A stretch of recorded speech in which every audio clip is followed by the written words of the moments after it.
funds. And I want to say to some time, I remember even the NUP principal said, jokingly, Segenya ali atulabisa. In his short time, ambulances, facilities, health facilities, paying school fees, I don't know where he got the money. That is not the core role of a member of parliament. But a member of parliament has the capacity to lobby because we've given you a platform. Now, on the lobbying side, and I want to be very honest, like of Kawempe, His Excellency when campaigning, and many were telling you, send someone who will be able to work with. Because lobbying is about convincing. You see, I come to you, Julie, we work together. Julie, there is this. It is basically on, when so let me go to this minister. Now, he comes in at a time, away from his election having been also very complicated. Whatever happened, we don't want to go back into that. But is there, do you see that atmosphere that Honorable Narukora can effectively lobby this other side? Because he has also to change to the politicking style of NUP, which is more of a attack approach. Kurabisa, you know, he has to go that politicking style. He's a counsel, he has been a man of few words, his way of speech, but now he has to dance to the methodologies.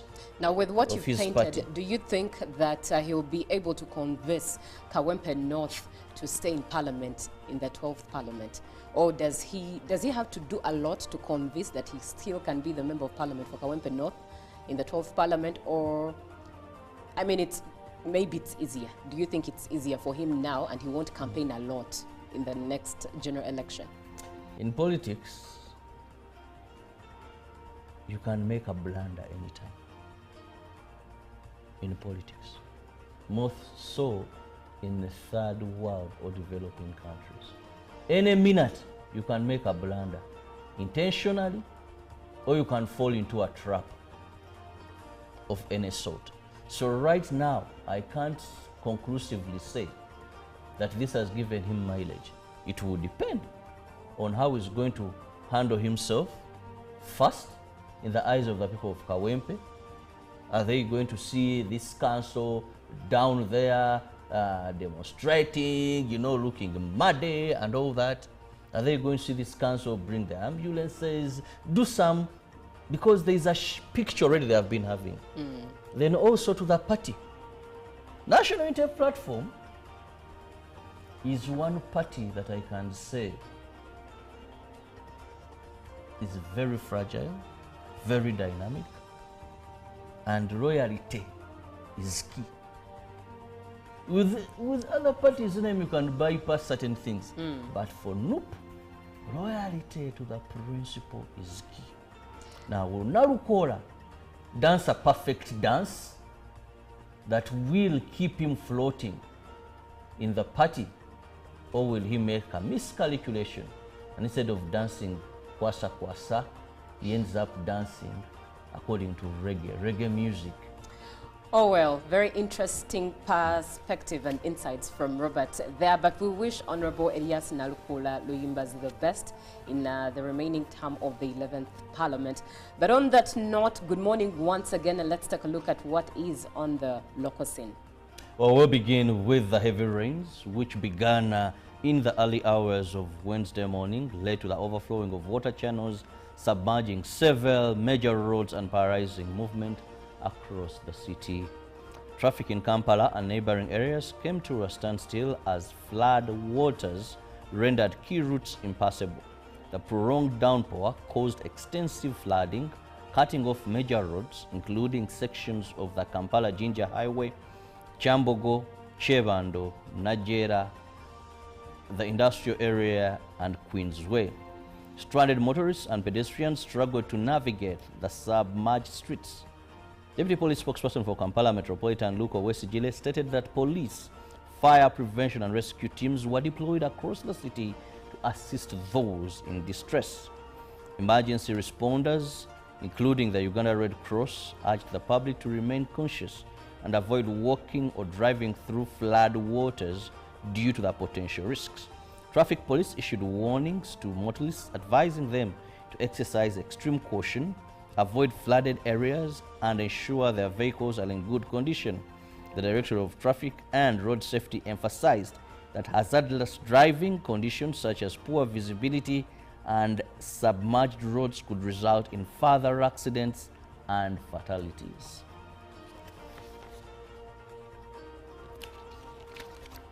Kawempe North Member of Parliament Elias Narukola Luyimbazi was officially sworn in at the Speaker's chambers.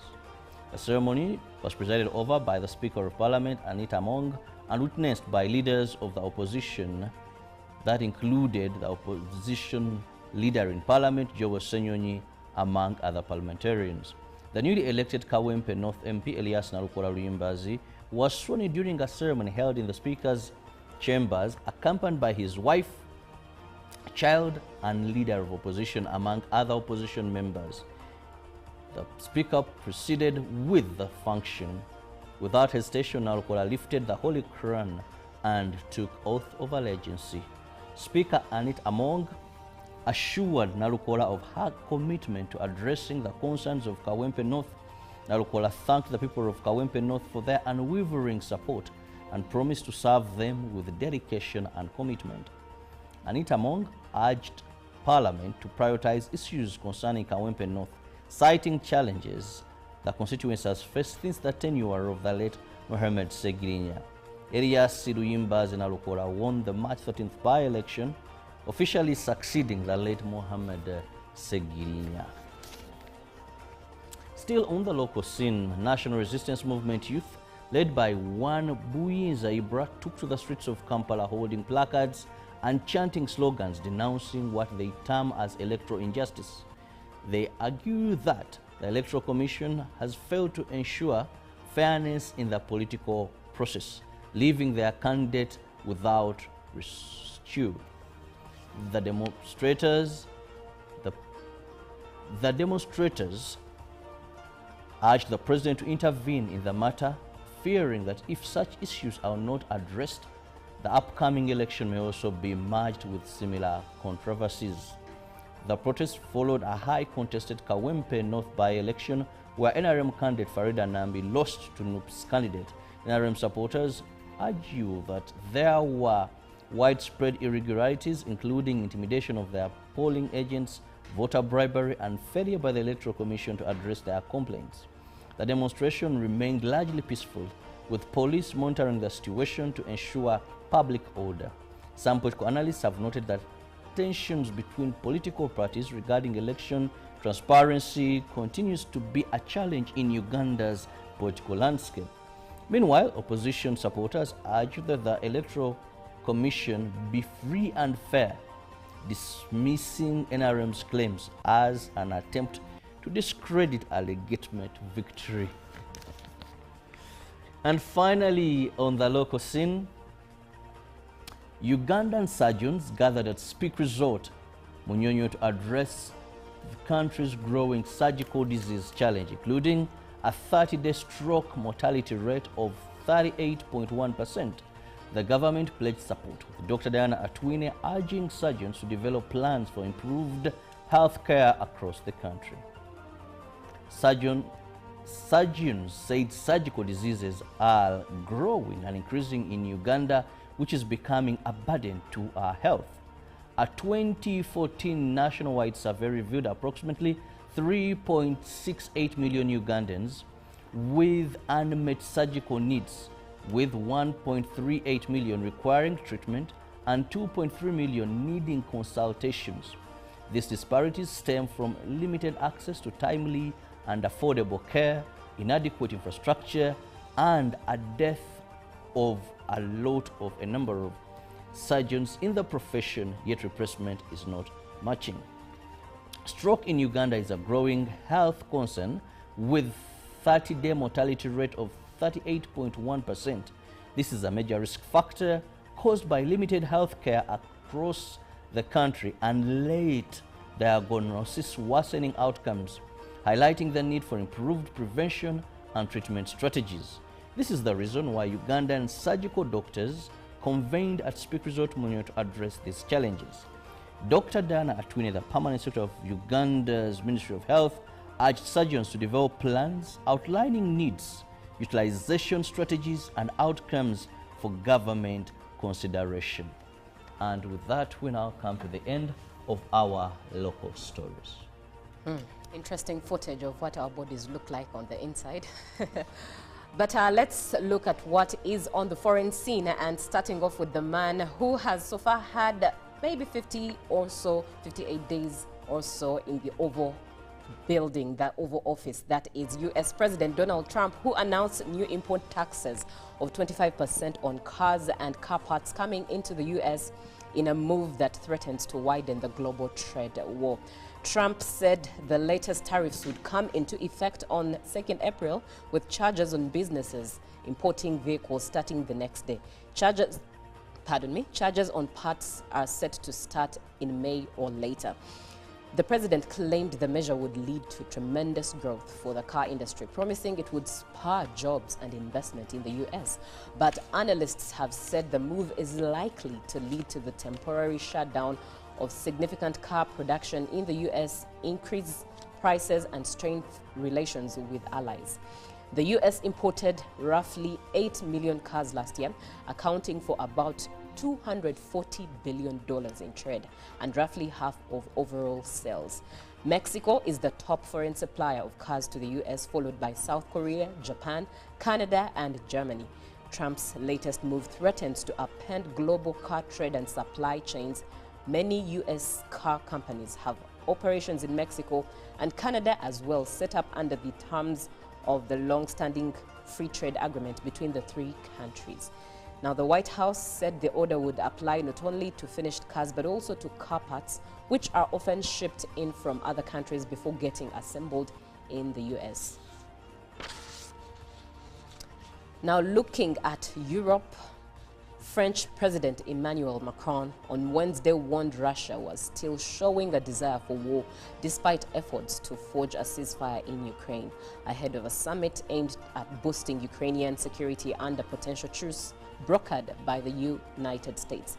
Macron is on Thursday to welcome European leaders alongside Ukrainian President Volodymyr Zelensky to agree on what security guarantees Europe can offer Ukraine once a ceasefire deal is reached in more than 3 years old war with Russia. Now, U.S. Secretary of State Marco Rubio said earlier in Jamaica that Washington will examine Russia's requested conditions for agreements with Ukraine, but cautioned that a peace deal would take time.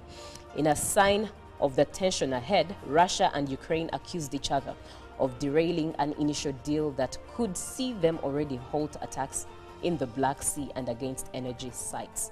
Speaking alongside Zelensky in Paris, Macron said this was now a decisive phase to put an end to the war of aggression waged by Russia against Ukraine as the United States under Donald Trump reaches out to Moscow in search of a deal. Macron also announced a new French €2 billion military aid package for Ukraine, with Paris ready to rapidly ship existing hardware from its stocks. Now, coming to Africa, Niger's military ruler has been sworn in as the country's president for a transitional period of 5 years. General Abdurrahman Jani has led the country since 2023 after he deposed Niger's elect president Mohamed Bazoum. On Wednesday, General Jani took the presidential office under a new charter that replaces the West African country's constitution. He was also promoted to the country's highest military rank of Army General and signed a decree ordering that all political parties will be dissolved. During a ceremony in the capital, Niamey, General Jani said of his new military rank, and quote unquote, "I receive this distinction with great humility. I will strive to live up to the trust placed in me." Now, the transition to democratic rule is in line with recommendations that a commission made following national discussions. This 5-year time period is flexible depending on the country's security status, the new charter says.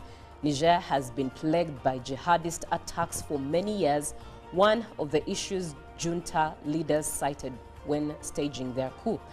The military takeover followed a string of others in the region. Neighboring Mali, Guinea and Burkina Faso are also run by juntas. All four countries have severed ties with former colonial power France and forged new allies with Russia. Now let's go to the press and find out what Robert has for us. Well, in the press today, let's begin with a Daily Monitor. A big picture there, pictorial of the floods that ravaged Kampala yesterday. Now, how to drive through floods, what to do when caught up in the floods, do's and don'ts. The Daily Monitor gives you more of that, so what you should do and what you shouldn't do, how to drive. Yes, there are tips for you. And down there, Narukola's plan for Kawempe North, he was sworn in yesterday. So what are his plans for Kawempe North? Still parish development model beneficiaries count losses as elephants invade gardens. Very unfortunate there, wildlife. Now still we move on, looking at the new vision this morning. Oil pipeline gets 9 trillion funding. Some good news there.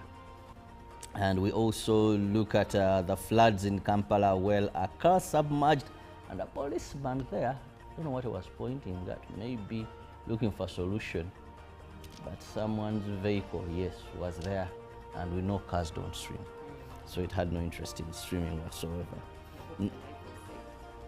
Now here we have Nambi thieves despite physical challenges. Nambi survives despite physical challenges, beg your pardon there. And Katanga, 20 calls from Kwanzi to Kakwanza. Nowhere's in call records. Well, the trial is going on, and definitely there is so much happening there. NSSF Luwowa housing project not stopped. And Museveni orders army to probe electric cable vandalism. So much is happening, we don't know why people are breaking and stealing this infrastructure for electricity. Now the new vision also gives you more here. 8 found dead in Kampala floods. Well, it puts the figure to 8, some are put at 7, some are put at 5, but of course police has also its records, but that's what the new vision says this morning. So it wasn't a very good day yesterday. It wasn't at all. Much as we crave for rain, but what happened? We saw losses of lives. Yes, outside Uganda, Julie. And more rain is coming, but outside of Uganda, looking at the Citizen, what's driving surge in digital payments? Tanzania's shift towards a cashless economy is gaining momentum amid significant growth of digital payment systems, driven by increased adoption of mobile and internet banking and mobile transactions. That is in the Citizen. Still in the Citizen, TANESCO accords SGR regional status to ensure reliable power. The public utility has established a dedicated power line for the Standard Gauge Railway that will be overseen by a regional manager and a full team of supporting staff that will ensure that any issues are promptly addressed. And government eyes bigger contribution from minority stake firms. That is in the Citizen. And Esther and Aurelia, role models in cybersecurity and corporate leadership, as women are being celebrated in this month of March. But let's look at what is in the Daily Nation, showdown. President William Ruto finally fired Public Service Cabinet Secretary Justin Muturi after months of defiance and direct confrontation, in a move that now puts him in a fresh political dilemma with a hostile Mount Kenya region. Picking a sitting MP as his replacement also gives his former deputy, Rigathi Gachagua, an opportunity for a muscle flexing face-off in a by-election. That is in the Daily Nation. But a student's pain as court reinstates contentious varsity funding model. that is in the Daily Nation, but also looking at SMEs. State pledges more funding for small traders as KRA plans reward scheme. Finally, from the Daily Nation, why Kenyan on death row in Saudi may be coming home soon. The detail of that story can be found in the Daily Nation. And with that, that brings us to the end of what is in our press and news around. Good Morning Uganda does continue a lot in store, but how about we take a break as you enjoy the inspirational song of the day.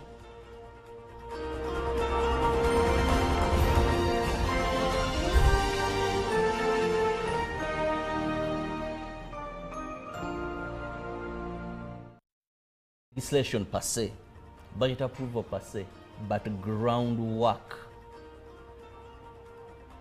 Honorable Segirinya, may his soul rest in eternal peace. This is a man who, we don't know where he got the funds, and I want to say to some time, I remember even the NUP principal said, jokingly, Segirinya ali atulabisa. In his short time, ambulances, facilities, health facilities, paying school fees. I don't know where he got the money. That is not the core role of a member of parliament. But a member of parliament has the capacity to lobby because we've given you a platform. Now, on the lobbying side, and I want to be very honest, like of Kawempe, His Excellency when campaigning, and many were telling you, send someone who will be able to work with. Because lobbying is about convincing. You see, I come to you, Julie, we work together. Julie, there is this. It is basically on, when so let me go to this minister. Now, he comes in at a time, away from his election having been also very complicated. Whatever happened, we don't want to go back into that. But is there, do you see that atmosphere that Honorable Narukora can effectively lobby this other side? Because he has also to change to the politicking style of NUP, which is more of a attack approach. Kurabisa, you know, he has to go that politicking style. He's a counsel, he has been a man of few words, his way of speech, but now he has to dance to the methodologies. Now, with what you've painted, party. do you think that he'll be able to convince Kawempe North to stay in parliament, in the 12th parliament? Or does he have to do a lot to convince that he still can be the member of parliament for Kawempe North in the 12th parliament? Or, I mean, maybe it's easier. Do you think it's easier for him now and he won't campaign a lot in the next general election? In politics, you can make a blunder anytime. In politics, more so in the third world or developing countries. Any minute you can make a blunder intentionally, or you can fall into a trap of any sort. So right now, I can't conclusively say that this has given him mileage. It will depend on how he's going to handle himself first in the eyes of the people of Kawempe. Are they going to see this council down there demonstrating, you know, looking muddy and all that? Are they going to see this council bring the ambulances, do some, because there is a picture already they have been having. Then also to the party. National Unity Platform is one party that I can say is very fragile, very dynamic, and loyalty is key. With other parties, you can bypass certain things. But for NUP, loyalty to the principle is key.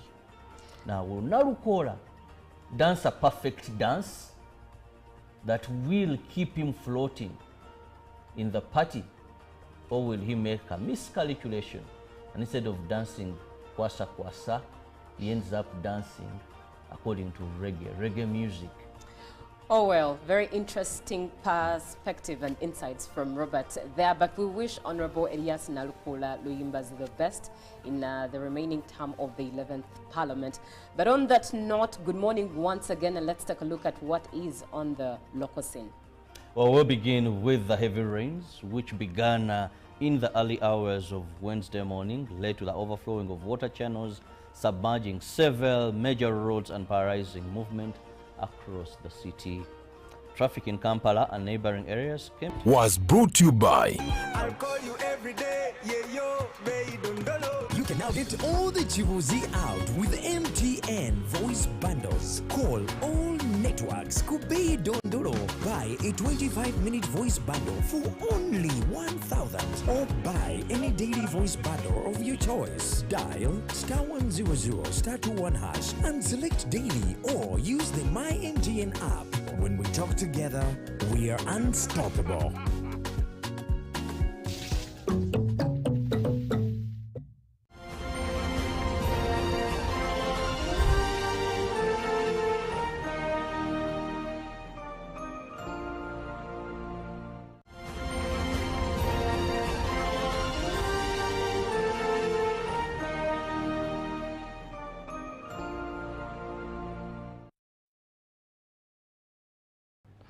Well, good morning once again. Good morning, Uganda. My name is Julie F. Nantabamusisi, and I am with Robert Chirabo Nyonyintono. And in the real today, we are obviously talking about the floods. Yesterday, Kampala was shocked by immense images, immense experiences from different individuals of the rains that took place in the morning and poured for almost 5 hours non-stop, but damaged a lot. We saw their lives lost, 5 to 7 lives lost in there. And we decided that why not have this discussion? And in studio over the phone with us is Mr. Daniel Nuweabine, Head of Communications at KCCA, who will be delving into this conversation with us for us to understand better why does Kampala flood all the time whenever it rains heavily. A lot to discuss in there and a lot to learn and a lot of perspective to be thrown and shown. Good morning, Mr. Nuwabine. Good morning, Miss Nataba. So good to have you on the show. Great to be here and great to be with my brother Chirabo over there. Yes, please. Yes. Now, let's go straight into it. How does Kampala City Authority prepare to respond to heavy rains? Is there a plan always? Because whenever it rains heavily, you expect one thing. Areas like Lugogo, Queensway, where Ken Ruchamuzi, that Mutundwe area, those particular areas that you expect by all means to flood tremendously, and at the end of the day you're worried either there's a pothole someone might fall in, there's a trench someone might fall in, there's some sort of danger there. Why? Well, I would say that yesterday Kampala showcased great resilience in the face of a very heavy storm. The meteorological department told us that the rains that came down yesterday were over 8.8 millimeters.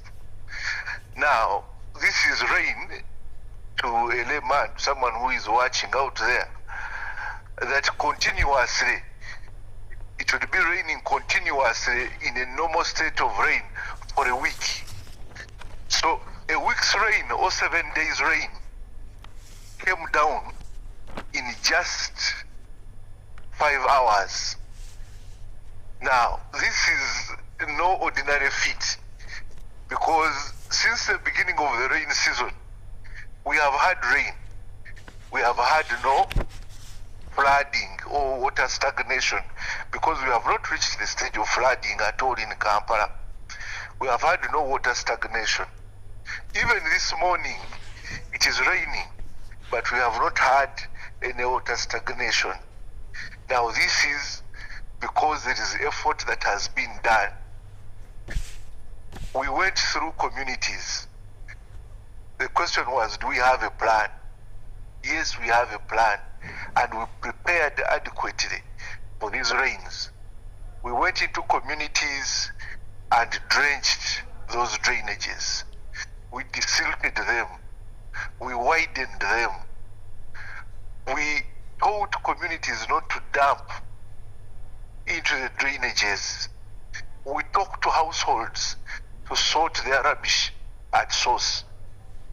And these interventions that we did at road drainage crossings, drainages at crossroads, at all these points, the interventions we made prior to yesterday's downpour are the reasons why, even after the rain subsided, because you measure the city's our capacity by how long that water remains without going out of the city. That is the retention time. Within 10 minutes, and in some areas like VBG, 15, the city had been drained of water after the downpour. Within 10 minutes. Now, this is a great improvement. If you look at the heavy rains last year and the years before, it would take about 40 to 50 minutes for the waters to drain away. But this time we are at 10 minutes. And we are sure if we continue with the efforts, and especially behavior change of our citizens and our city dwellers, then we shall go down to even 1 minute or none at all, because the water shall have gone away as soon as the rain subsides. Now, Daniel. Yes, please. Well, to KCCA, this is a success. Reason being that you're looking at the time of retention and how fast the water went. Yes. But we had loss of property. In Greater Kampala also had loss of lives. Now, this isn't the best that the people of Kampala would desire. I just hope so. Absolutely. Absolutely. This is not the best. Why? And that is why, because the question to the minds of many Ugandans is, why was Kampala in such a state? Because you have people who lost vehicles that will never go back on the road, lives and property. So why did we in the first place? Because much as the rain rained, we know the seasons we have in Uganda.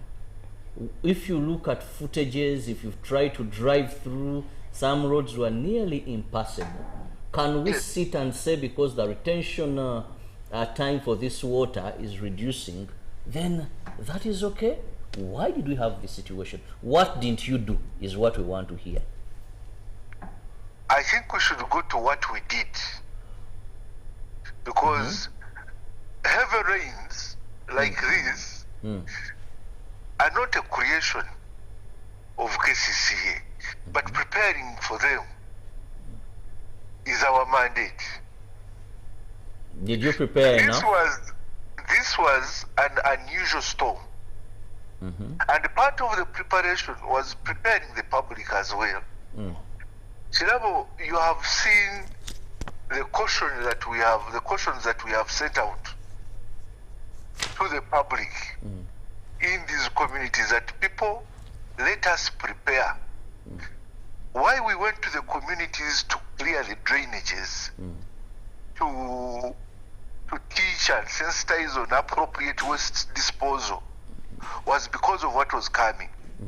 We even went ahead to notify motorists, to notify road users that if there is a heavy downpour like this that may come, please don't drive into stagnated water. Please, if your motorcycle or your vehicle may get to a point that has been swept away, may get to a manhole whose cover has been pushed off because of the pressure of the runoff. Hold on, and you can move later. If it is raining, either stop or have hazard lights on. we sent out these cautions. But unfortunately, in some of the videos, you'll see some of our comrades and countrymen driving through a runoff, driving through stagnated water, and some lives can be lost with that kind of behavior. And we are sad. We are sad that we lost lives. Not even if the life was lost in the greater Kampala metropolitan area. These are our people, and our drainages are interlinked. So we are sad about that. But also, we call upon the public to stop behavior that causes blockages. We have people who dump bottles. Chirabo, we still have some. Fortunately, our hobbies may be a little bit affluent at the moment, but we have people who have made it a habit to drop bottles out of vehicles. Someone is driving a big vehicle, someone is moving on a border, someone is moving in a taxi, but they throw garbage, they throw kavera out of the window, they throw a banana peeling out of the window, they throw a bottle. Now we have over 800,000 people that come into Kampala to work. Each of these throwing a bottle out, those are the cloggings you have seen. At the points my sister has talked about in Natete, in Nsova, in Chambogo, down here at Lugogo Bypass, we had to place people there from 4 a.m. in the morning to make sure they unblock the bottles, the kavera, the sacks, the garbage that had been dumped in the drainages. And if we had not done those interventions prior and during the rains, the situation would be terrible. But as KCCA also, we are continuing delivering on our mandate, planning for future rains or future challenges like the ones that are being faced right now out of the climate change phenomena. Our roads are being constructed with closed and full capacity drainages that will help us drain this city and our roads. And the more we get funds, because we have a drainage master plan, the Kampala Drainage Master Plan, which requires about $220 million. Now, with the little money that we keep getting, we shall keep improving as well as maintaining the drainage systems that we have, but also appealing to the public to do their role, to do their part of the Ruvimbi, to make sure we are not flood prone. All right, thank you very much. We are looking at the state of Kampala amidst the heavy rains. And in studio with us over the phone is Mr. Daniel Nwabine, who is the head of communications at KCCA, and he's helping us understand everything in that light better. Now, Mr. Nwabine, do we have an emergency plan? Do we have emergency services whenever such occurrences take place? Absolutely. We have a Kampala emergency response team, and this is intersectoral and interministerial, and it works across all the departments, where we have National Water is with us, we have the other utility companies.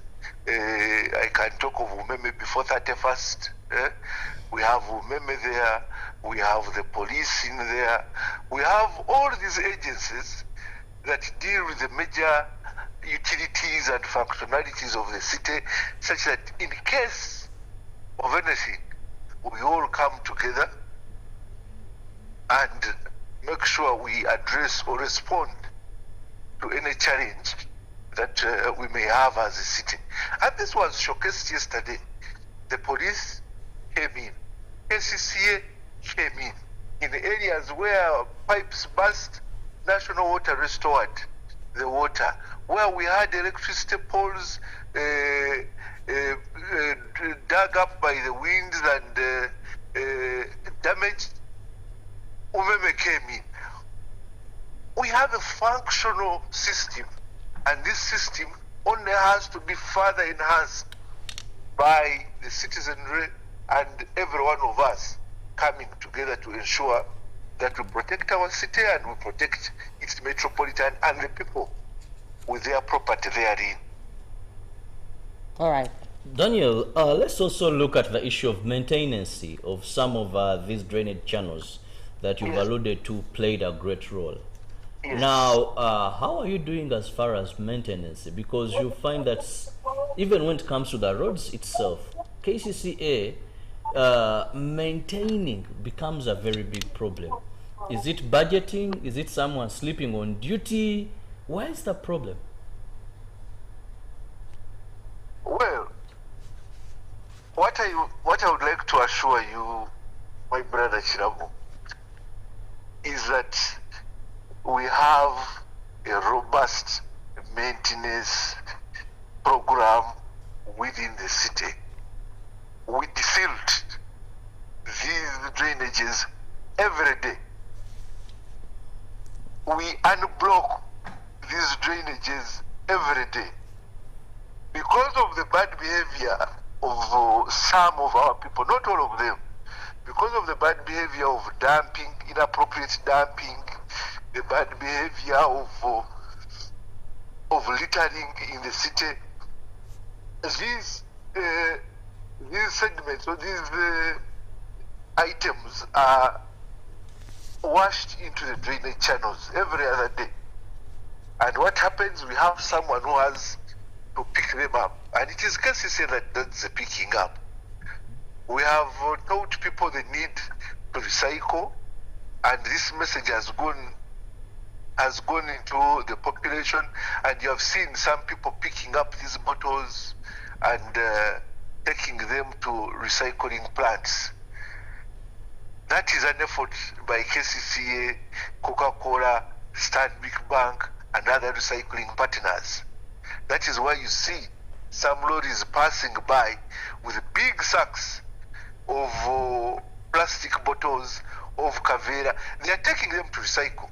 But getting to that point, there was effort by someone. And that someone was KCCA. That someone was the partners of KCCA who were mobilized and galvanized by KCCA. So imagine all those trucks if they were in the trenches. So it is a deliberate effort. It is a well orchestrated rhythm to make sure that we clear our drains, and that is why, despite the ongoing construction, despite the poor behavior of our people, we still manage and we still ensure to have the drains clean, and when the rains come, like they have this morning, we do not have any stagnation. Right. Now, 0709602592 is the WhatsApp number to which you can send your contribution or question for Daniel in regards to the state of Kampala City whenever it's a heavy downpour. Now, Mr. Nuwabine, just for clarity, let's look at flood-prone zones or flood-prone areas in the city. Do you have any on record that you could cite out just for clarity and information's sake? Well, we can go on to those and you'll see the interventions we have done. Let's go to Natete. Just after the traffic lights along Masaka Road,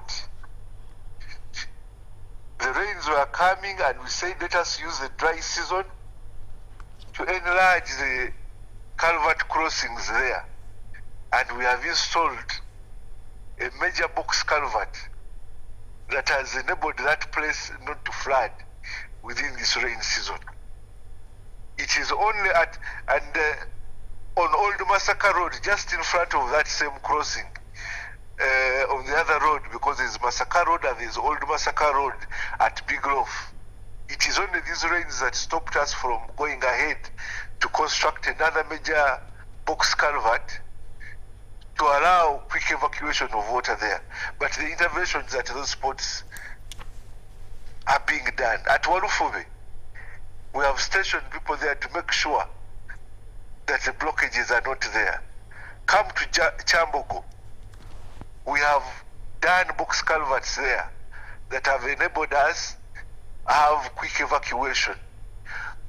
The Rugogo area, the intervention was done at Wankoko, where we have placed a major box culvert that is helping drain that area, and it helped us greatly yesterday morning. You go to Sabuni, what we used to call Sabuni on Old Port Bay Road. We have installed box culverts there. Come to Sentema. All the major points we are working on Rubiji, desilting it to make sure water flows freely. All the major points, the 10 hotspots of Kampala, we are present and we are doing something to ensure water doesn't get blocked there. Daniel, thank you so much, but also another concern of the public. Yes, you've talked very much about quick evacuation of water as a credit, but of course this then happens after so much damage has been ongoing, lives, property. But let's look also at the public concern of you as an institution, KCCA, granting licenses of people who are building in these water channels. That most of the blockages, much as we talk about people dumping, but the water channels are now having structures, and you're the people that give licenses for people to construct. At one time, we had traders down there complaining where a one name withheld was trying to construct on a water channel. Daniel, don't you think that you're not doing so much as an institution to Ugandans by letting people build, being licensed, and then later on we come up and say among the issues are behavior of Ugandans? Why do you license these buildings? Well, I must tell you for a fact, Chirabo, that amidst our trials and amidst our efforts, there are equally challenges. Okay. We have a challenge of impunity of some actors within the city, both honored and humble. In the humble communities, we have people who work with the political establishments there, and for some reason, they end up constructing inappropriately. Unfortunately, the law may not allow us to go and break at will. So we have to go through the court process in order to restore. But we are working with other agencies like NEMA to do restoration of wetlands, and you have seen it. And even where it has happened, some players in the media come up and again criticize that, why are you doing this? Now imagine if NEMA had not done what it did in the Rubiji corridor, where would we be? So yes, we have challenges, but like we are addressing the challenges of nature, even the challenges of human behavior, the challenges of governance, we are equally tackling those, and we are sure we shall succeed.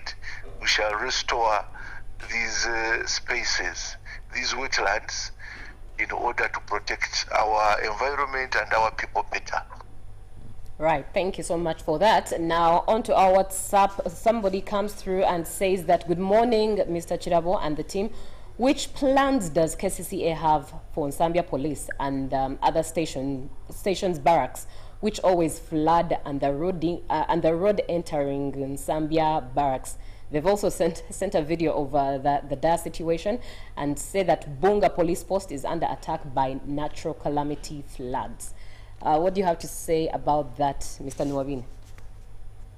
First of all, I would request my brother Chirabo to forward me the WhatsApp, that WhatsApp video, I will. so that we have an appropriate intervention in that area. But like I said, we are ensuring that all those points that have flooding, because out of such calamity comes ideas. You see, necessity is the mother of invention. Eh? So we are having unusually heavy rains because of climate change. So because of these major destructions, major challenges that come through, we also keep on metamorphosizing and improving on our level of response.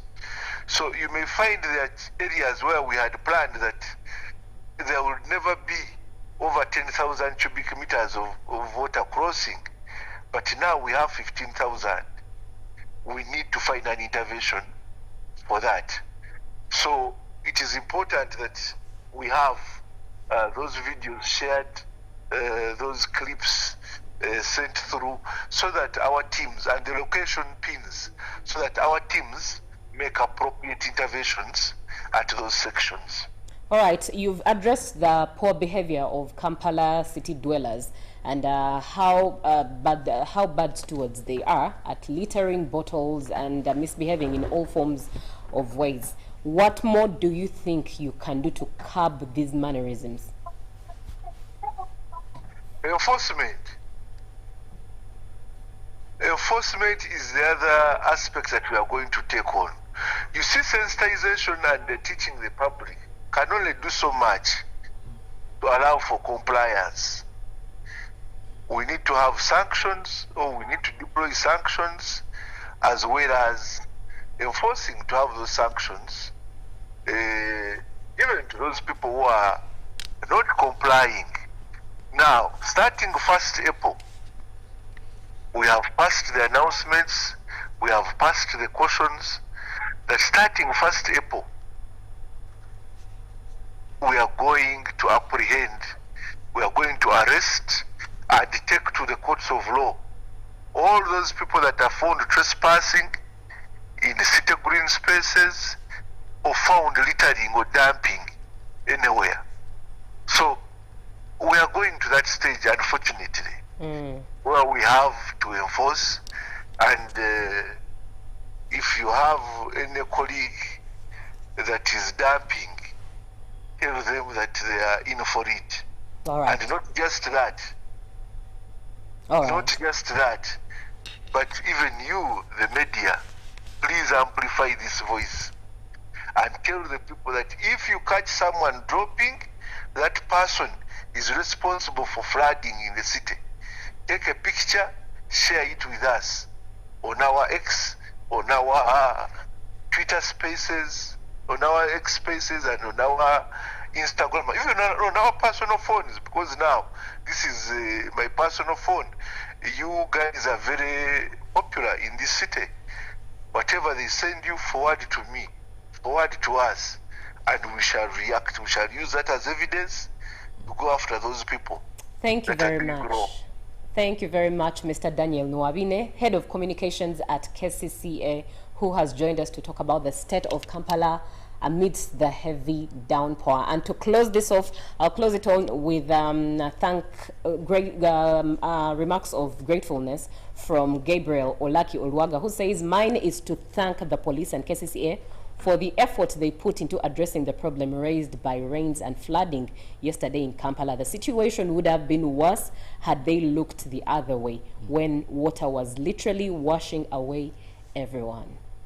Good morning, Uganda. That brings us to the end of today's discussion on The Real. But Good Morning Uganda does continue. GMU Tourism Express, GMU Business, Sport, the agenda, a lot still in store.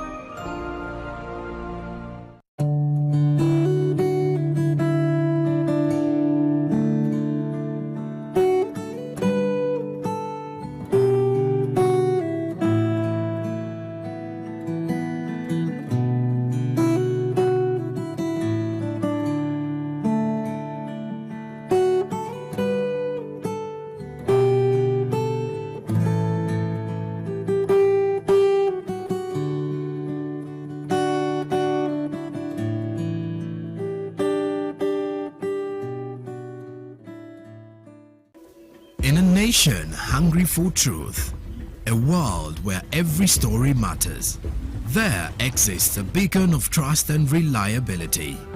For decades, they've been our voice and our window to the world, holding the mirror of our history. With 4 TV stations and 11 radio channels spanning 27 languages, they stand as guardians of information, defenders of truth. With Mascari Heritage Advantage, they uphold every citizen's right to reliable and free information. Their archived stories shaped our past and illuminate our present. Yet now, as new challenges arise and the world evolves, their mission faces its greatest test yet.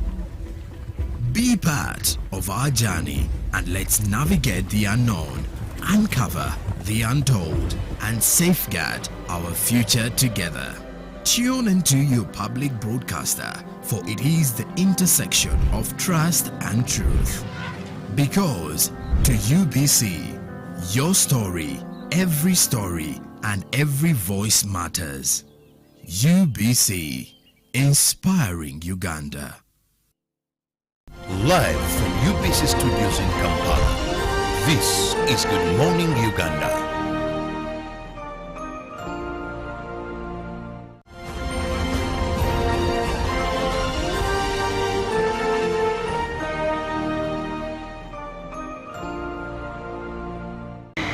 Arise and shine. It is a wonderful morning. My name is Zakia Lucky and welcome to the GMU Tourism Express.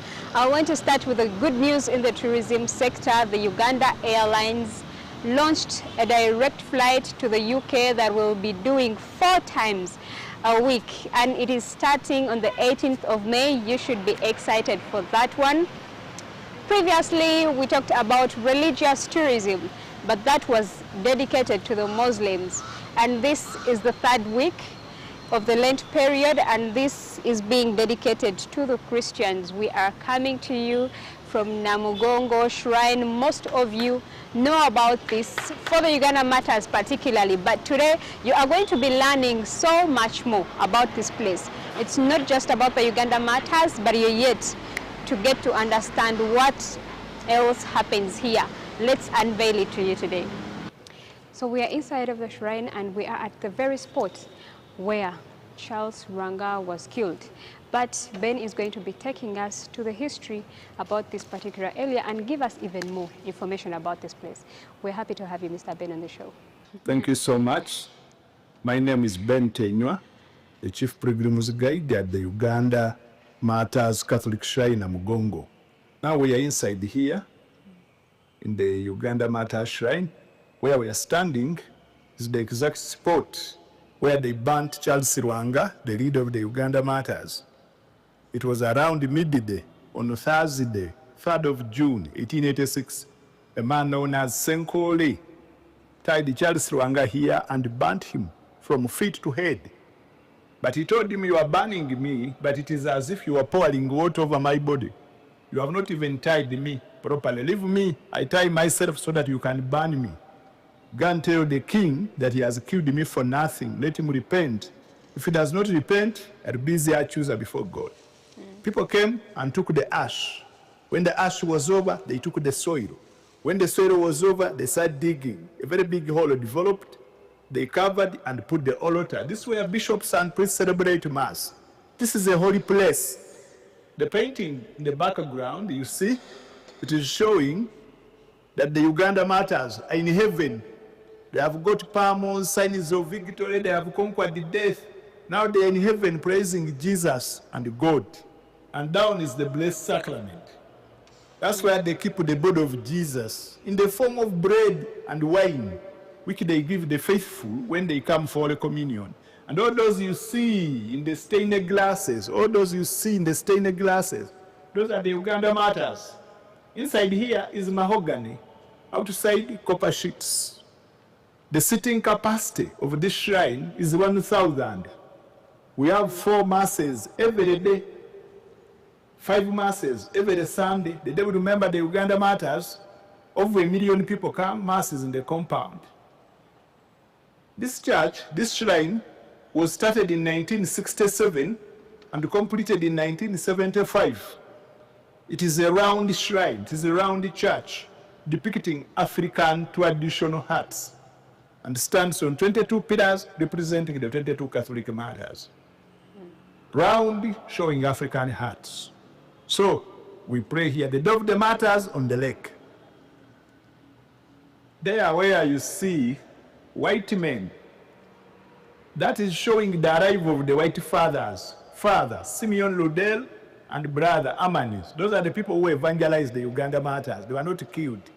They wrote whatever we know. There you see Charles Rwanga baptizing Kizito. Kizito was the youngest.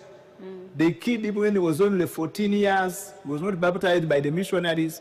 So now it was Charles Rwanga who baptized Kizito just shortly after the condemnation. And all them telling him, younger man, don't lose faith. We are going in heaven. Those 2 martyrs are popular. Kizito, because he was the youngest. Charles Rwanga, because he was the leader. Now there you see, near the door there you see the Pope. The Pope, Pope Paul VI, was just lying down here under the altar. In the whole of Africa, the first Pope came to Uganda. He was here at Namugongo on the 2nd of August, 1969. Pope Paul VI. In the whole of Africa, he first came to Uganda. And he came here at Namugongo.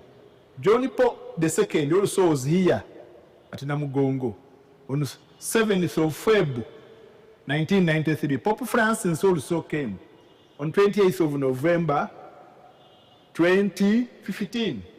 And the last painting there is showing the first cardinal of Uganda, the late Emmanuel Nsubuga. He was made a cardinal in 1976 and he died in 1991. Now there you see the Kabaka, the king. The king was sitting on the skin of a leopard, showing his powers. Kabaka Mwanga, King Mwanga, the one who killed the Uganda martyrs. He was just sitting on the skin of a leopard, sitting on his throne, passing a death sentence. Take them away, go and burn them. Take them to Namugongo and burn them. Now the last painting there is showing canonization. The Uganda martyrs are all saints. They were proclaimed the saints on 18th of October, 1964. I'll be waiting you to join me on the 2nd episode as we continue to exhaust religious tourism with the Catholics. We'll be starting exactly see what's also there regarding the Uganda matters.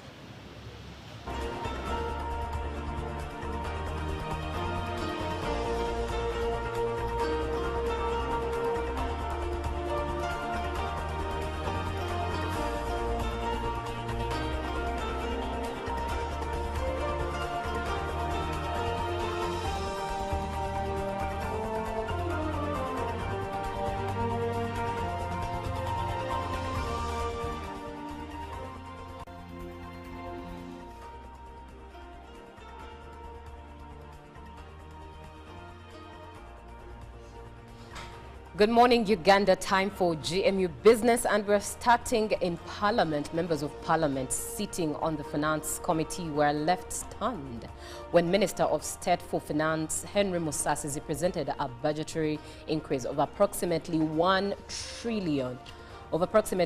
trillion shillings under Vote 130 for Treasury operations in the 2025-2026 financial year. MPs immediately questioned the legality of this move, noting that it had skipped the plenary floor and was instead brought directly to the committee. Vote 130 for Treasury operations has historically been contentious, with MPs repeatedly demanding for a forensic audit on its disbursements. Musasizi explained that the adjustments were made to revise the resource envelope in response to new priorities approved by the cabinet, including interest payments and other government obligations. After further scrutiny, Minister Musasizi revealed that 465 billion shillings had been allocated for Lubowa Specialized Hospital.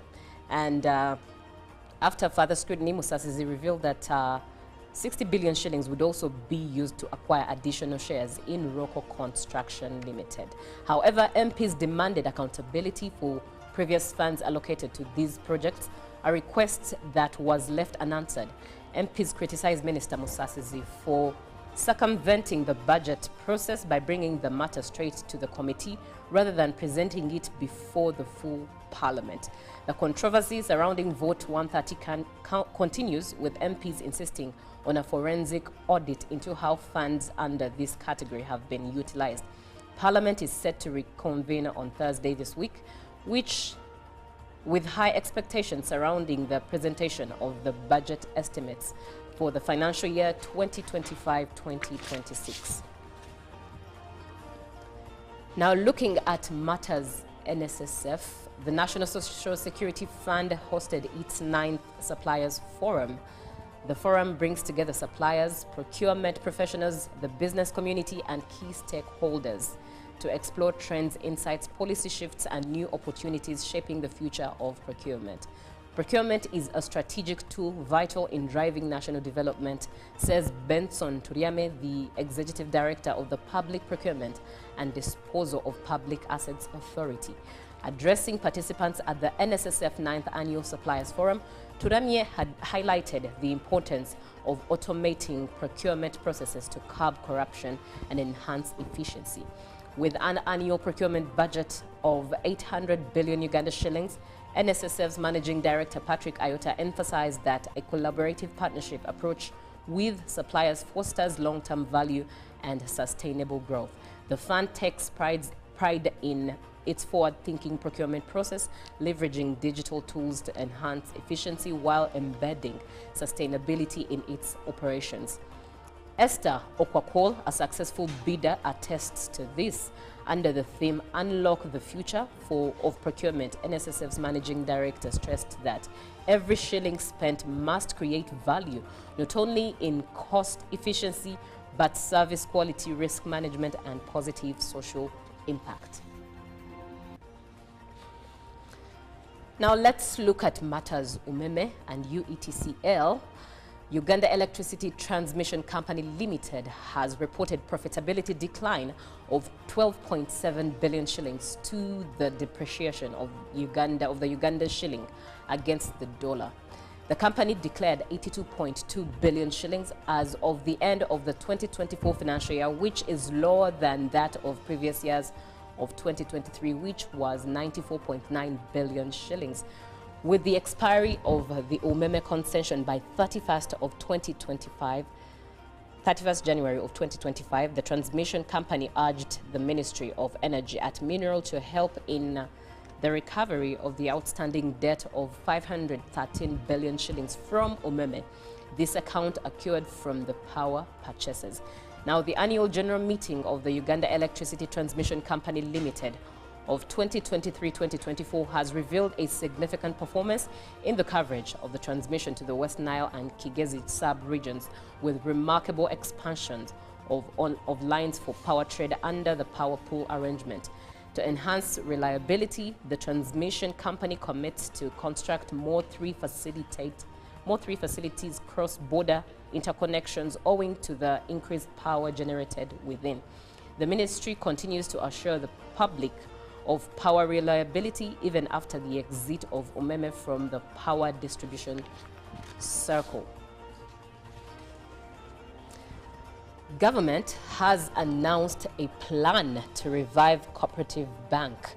According to the Minister of Trade, Industry and Cooperatives, Mwebesa Francis, the revival will be within a period of 1 year. He revealed the development during the 2 days trade review conference happening at Commonwealth Resort Munyonyo.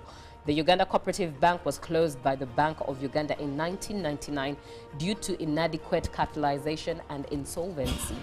On the sidelines of a 2-day trade review conference at Commonwealth Resort Munyonyo, the Minister of Trade, Industry and Cooperatives has revealed a landmark move to revive the defunct Uganda Cooperative Bank. Minister Mwebesa says the Uganda Cooperative Bank's re-establishment is expected within a period of 1 year and will ride on the success of structures of PDM and SACCOs. The Trade Review Conference 2025 is the first of its kind since COVID-19 pandemic, and the event is meant to take stock of the country's progress in the trade sector. The event, organized by the Trade Ministry collaborating with Trademark Africa and UK Aid Foundation, seeks to reflect on Uganda's tenfold growth strategy, where Uganda aims to hit $500 billion GDP. Well, that sounds like good news indeed for cooperatives. But let's take a quick look at the Forex rates. And as of 26th January 2025, the dollar was buying at 3,660.32 and selling at 3,670.32, and by midday it was buying at 3,660.41 with increased value there, and selling at 3,670.41. Now looking at the pound was buying at 4,735.10 and selling at 4,748.04. The euro was at 3,948.85 and selling at 3,959.63. All of this was by midday, by the way. The Kenyan shilling still by midday was buying at 28.28 and selling at 28.36. And the Tanzanian shilling was buying at 1.38 and selling at 1.39, and the South African rand buying at 200.36 and selling at 200.91. That wraps it for GMU Business, but the agenda is up next, a conversation to look forward to: money.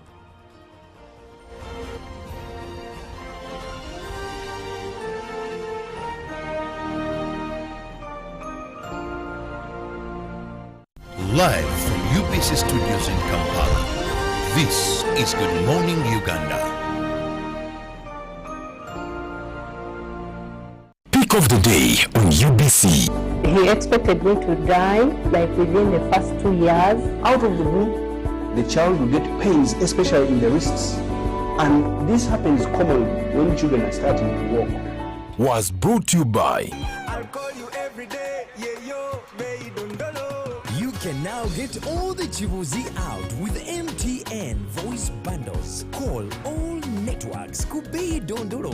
Buy a 25-minute voice bundle for only 1,000, or buy any daily voice bundle of your choice. Dial *100 *21# and select daily, or use the My MTN app. When we talk together, we are unstoppable.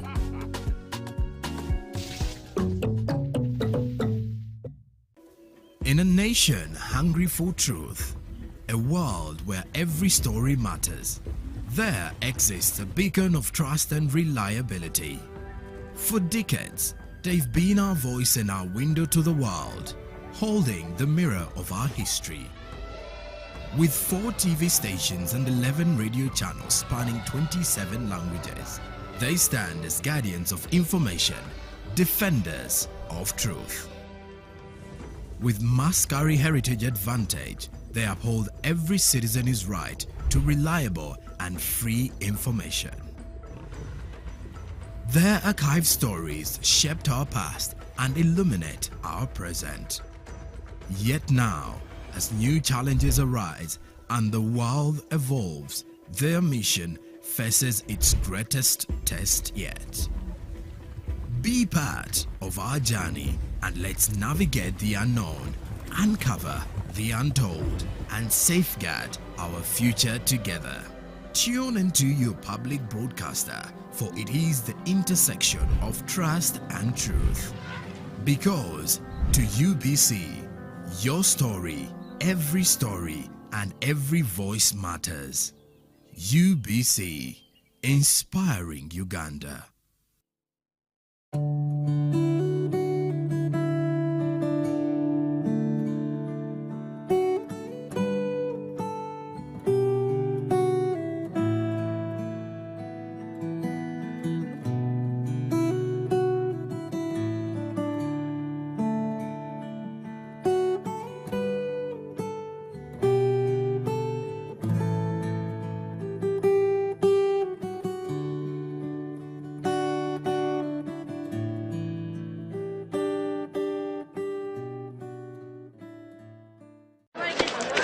Juko. Yo.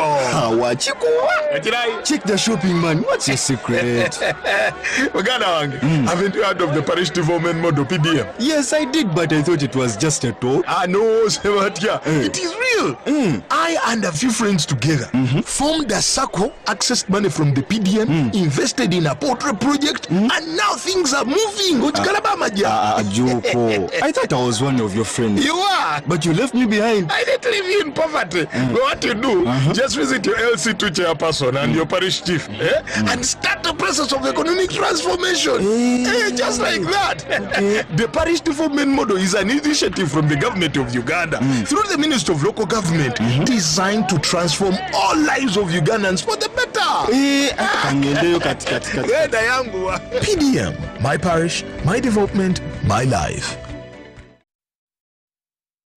The government's mandate is to maintain law and order, safeguard citizens' rights, and provide essential public services. Remember, one of the pillars of a roadmap is innovation and entrepreneurship. There has been this question of how are you protecting our indigenous seed? It's going to be a tall project that answers somebody's question. For the past 20 weeks, the front bench has brought you insightful discussions on governance, security, healthcare, justice, and commerce. When you go through this complicated procedure, involve the lawyers, you bring the case against him, the judge will hear you out and pass judgment, and you're out of court in record time. We remain committed to keeping you informed and engaged on key national matters. So these are huge, these are powerful organizations which now Uganda chairs.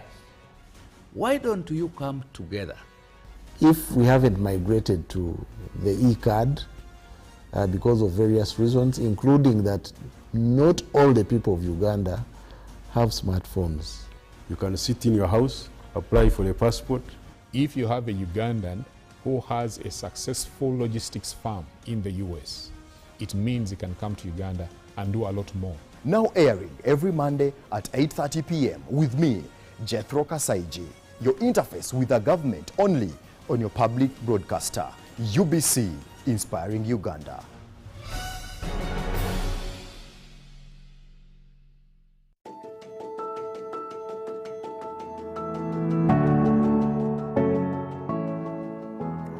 Ekitebe kino ekibiina eki kikatandika 2016 tukaba tuyina obusente buke munonga obutakubaasa kutumalira tukaba nitusevinga kandi nitwahura nitwohoza turi bamemba 30 kusya 2021 emyoga yija emyoga kuyizire twahindura mu system eyabirera outside catering twajeta restaurant akuba catering catering yakariyo restaurant twatandika kusevinga kirekyo twasevingiraho emitwaro 71 iki twatandikireho ekitebe ekyo twatandika no kwiyayo sente z'emyoga 2021 ukwezi kwa mukaga 2010 ukwezi kwa mukaga twihayo ruti yo kubanza miliyoni 3 hanyuma ya 1 month kutwagarukire batuhereza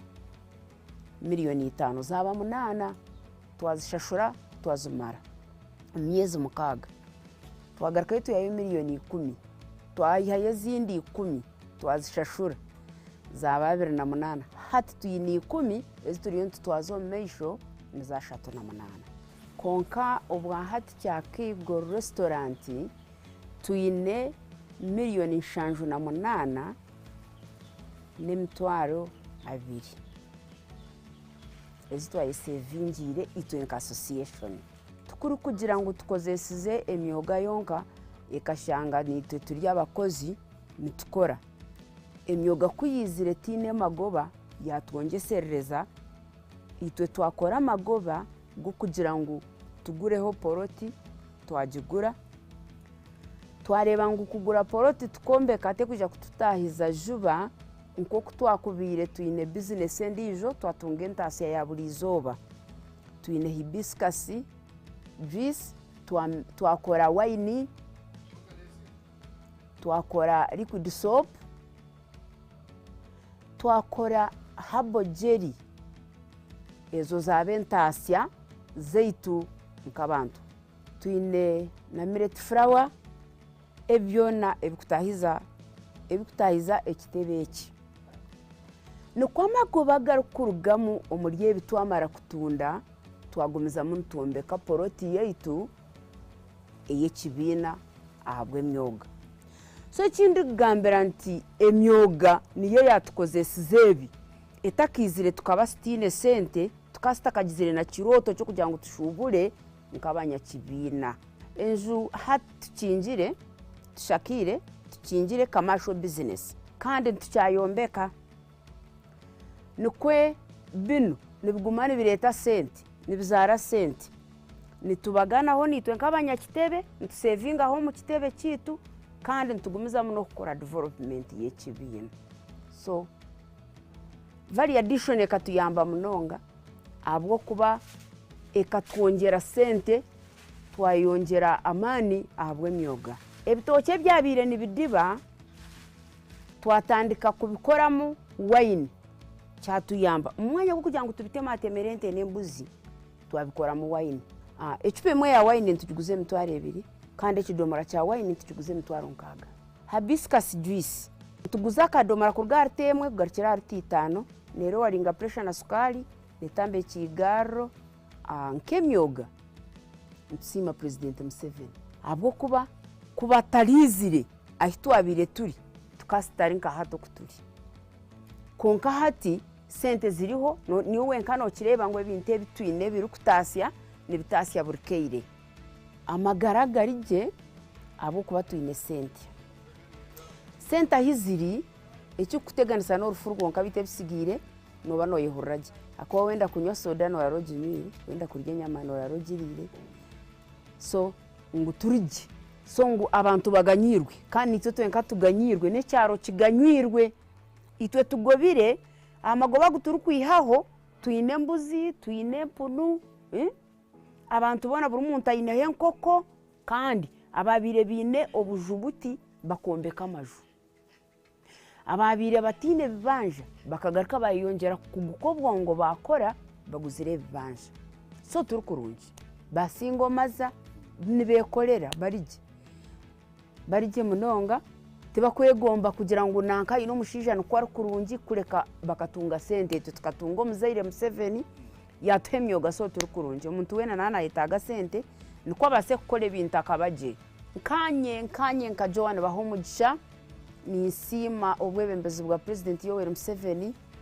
nyowe ebyanje bitambwire kurungi tinde kabarebere byobote no mini abakazi bakaba batakora bintu mbwire bo mini Museveni ahangare nko musoro ahangare kisapeho ayebari sima bwongerwa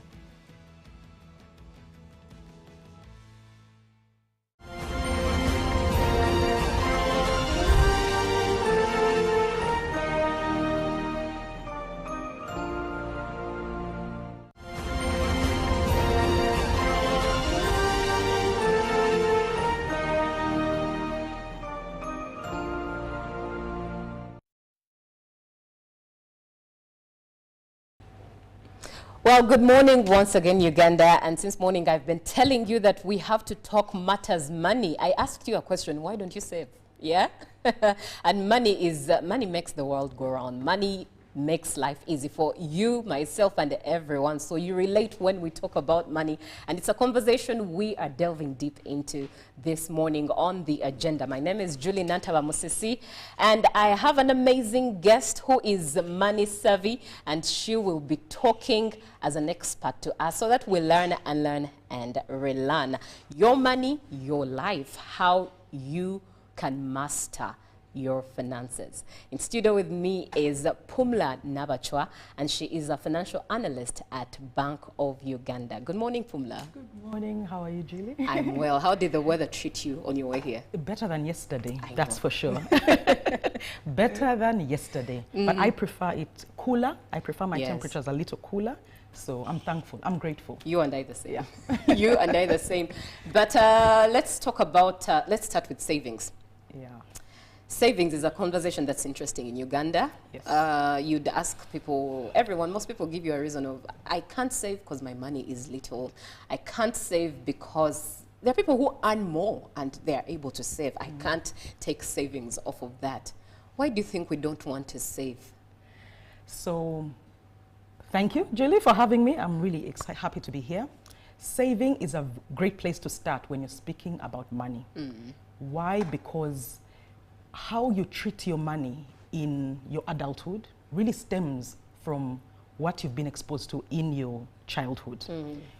We are only speaking about finances in our adulthood in Uganda and in Africa. In other countries, people are saving. People are saving because financial literacy is part of their curriculum. Wow. Financial literacy is part of their home. Here, where they're teaching us how to watamatoke, that is key, which is great because that's our culture. But into our culture, we need to be able to incorporate things to do with personal finances. Why we are not saving now is because we've been taught that saving is for people who earn high incomes. That there's that song, if your money doesn't do for you what you need it to do, eat your money, you know. If people are even putting those things in songs, people are listening. And so people are going to building ideologies. Building ideologies. So when it comes to saving, that's my most important topic. I can speak to you for a whole day if you give me time. Saving, you start small. Our mindset has to shift from that mentality that saving is only for people who earn high incomes, and it must shift to saving. You start small and build gradually. It's about consistency. The first tip I will tell you about saving is which I also learned later as in an life adult. as an adult, much later in later adulthood. Save as soon as you earn, not after you have spent, which is what most of us do. We first pay our bills, our expenses have gone, our wants have gone. Then we wait. Now what is left at the end, that's what we save. Save fast. As soon as you earn. As soon as you earn. So we are not saving because we are saving after everything else. There's nothing more to save after you've spent. So save as soon as you earn. And then also, I think, emergency funds. People are not saving because they don't know what to save for. One of the biggest things that people need to learn is that when you're saving, save for the known and save for the unknown. Saving for the known, you have children. We have children. We know we are going to take our children to school. Education is a priority in this country. And you know that quality education is not cheap. And yet every first term in February, people are crying school fees. Why? Why? You knew that child didn't go to school for 5 years. And yet still you don't have money to take that child to school in primary. You know high school is even more expensive. And you so know is university is more expensive. And then you're still crying the same cry that your grandfathers also cried, and yet you're better educated. Save for what you know. Start there. If you know I'm going to have children, I have children, start saving for their education, for their medical, because they are going to fall sick. And then save for what you don't know. Julie, we had floods yesterday. There were 2 cars ahead of me, which got stuck. People who were bold in their Toyotas, thinking that they could wave through. And I felt so sorry for them because their cars jammed. That is a whole car fix, and it's expensive. People's businesses, you know, the floods were so heavy, people's businesses literally have been run down, and people are crying because they have no emergency fund. An emergency fund, COVID taught us that you must have a minimum of 6 months of your expenses, your necessities, food, clothing.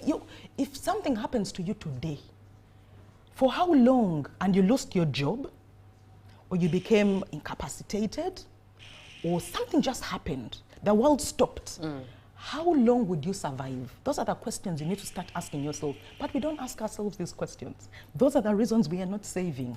The questions we are asking are, hey, what plot tonight? What's the plot? To We're spend. living in the moment. We are living in the moment, which is okay. But live in the moment after you've set aside, you're secure financially, both in the today and in the tomorrow that you do not know. So those are the reasons I think people are not saving, is because nobody's telling them to. But now it's never too late, people. We've started the conversation. Mindset is key. Pumla Nabachwa is a financial analyst at Bank of Uganda, and she is the right person to talk to us about our money, because we need this conversation. We need to learn, unlearn, and relearn whatever you had dropped thinking that it was wrong. Maybe it's actually right, and she's going to prove you right on that. So the WhatsApp number for you to send your contribution to is 0709 602-592. To send that contribution in, your question, your suggestion, what's on your mind, so that she is able to help answer to the best of her ability. Now, research shows that many Ugandans try to save, but save informally. Either maybe the best they could do is circles or piggy banks, boxes, and rarely do they embrace the formal saving culture. Why so? Why do you think it's so? I think it's mistrust. I think it's mostly mistrust, and maybe also lack of awareness. I love, for me, if somebody tells me that they have a way they are saving, informal or formal, me, I'm clapping my hands. But I must warn you that informal forms of saving, like keeping cash at home and village groups or things like that, it's okay. What I don't encourage is keeping cash at home, because you don't build interest. It can get stolen. Something can happen, can catch fire. And let me tell you a story, Julie. We have a family that recently came to the central bank. Their uncle had died. And when they were going through all the house, I think they were trying to sell the house. They found a stash, a bag of money, a lot of money of a regime before the one we are in. That is 40 years ago. He had that money 40 years ago. And they came trying to find out, can we exchange this for now legal tender? Because now we can't use that money anymore. And we couldn't do anything for him. It was a lot of money. And it's possible that uncle forgot. Where, you can forget where you've put your money. But when you put your money in the formal sector, SACCOs are great. SACCOs are great, but you must ensure that the SACCOs are registered. You must do your due diligence to find out if the SACCOs are registered. SACCOs are registered from the Ministry of Trade, Industry and Cooperatives. There's a register of cooperatives. And their financial services are licensed by UMRA, that's Uganda Microfinance Authority, Regulatory Authority, and Bank of Uganda. So you have to do your due diligence. When you have savings in a place which is regulated, in case anything happens, you can seek duress, So if you put your cash in a place where it's not, for example, SACCOs now, I think I found that people now trust SACCOs the most, and that's great. But if it is not regulated, there are people who can spend impulsively.